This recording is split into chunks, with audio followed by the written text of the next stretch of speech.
রোজ রোজ এদের জন্য রান্না করো আর এদেরকে গান্ডে পিন্ডে গেলো, আমার জীবনটাই শেষ হয়ে যাচ্ছে। কি করছো মা? না মানে বলছিলাম কি রান্না করছো আজকে? রান্না করছি ইলিশ মাছের ভাপা, তারপরে পাঠার মাংস, খাসির মাংস, তারপরে তোর জন্য পায়েস রান্না করবো ভাবছি। তুই খাবি তো? তো এই রান্নাগুলো ঠিক করে পারবেই না। বলো না কি কি রান্না করছো সত্যি করে। এটা না আমাকে রান্নার সময় জ্বালিয়ে খাবে, দাঁড়া। এই যে ফুলকপি দিয়ে ঝোল করছি, এই মূলো দিয়ে ভাজা করবো, আর বাঁধাকপি ঘন্ট। এখন যা তো যা এখান থেকে, আমি চলেই যাবো ওই বাড়ি ছেড়ে। ব্যাঙের শীতকালটা যে কেন আসে, শীতকালটা আসলে পরেই আমাকে খাবারগুলো কাণ্ড পিণ্ডে গিলতে লাগে। এগুলো সব গরুর খাবার। এখান থেকে দূর ব্যাঙ, ভালো লাগে না।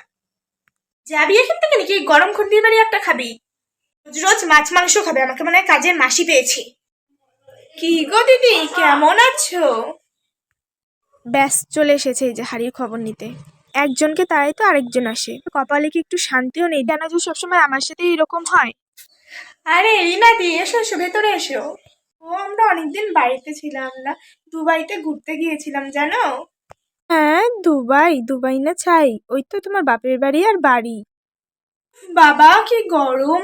তুমি এই গরমের মধ্যে কি করে রান্না করো গো দিদি? আমার তো তোমাদের বাড়িতে আসলে প্রচন্ড গরম লাগে বাবা। হ্যাঁ, এই গরম লাগছে? এই ঠান্ডার সময় তোমার গরম লাগছে? বাবা গলাটা নাকি কুটকুট করছে, মনে হয় গরম পড়েছে এই কারণেই।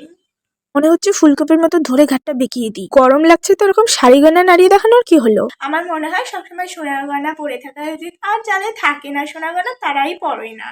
আচ্ছা আচ্ছা, টোকাটা যে আমাকেই মারলো সেটা আমি খুব ভালো করে বুঝতে পারছি।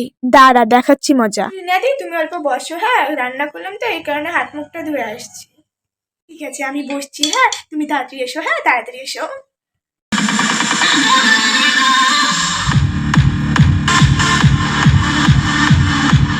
হ্যাঁ এত গয়না, আর আমি এই মালাটাকে নিয়ে নাটক করছিলাম এতক্ষণ। হ্যাঁ, মা হঠাৎ একদিনে এত গয়না কেন পড়লো? কি জানি বাবা, মার মতি গতি কি হয়। বুঝলি যারা সোনা গয়না পরে থাকে তারা মনে করে কি তাদেরই সোনা গয়না আছে, আর যারা পরে থাকে না তাদের মানে সোনা গয়না নেই, তার মানে ভিখিরি। এই কারণেই পড়লাম অল্প। দিদি কোথায় যাচ্ছ? আমার তো আর ভারী ভারী গয়নাগুলো দেখাইনি তোমাকে, বসো দেখে যাও ভারী ভারী গয়নাগুলো। আরো আছে?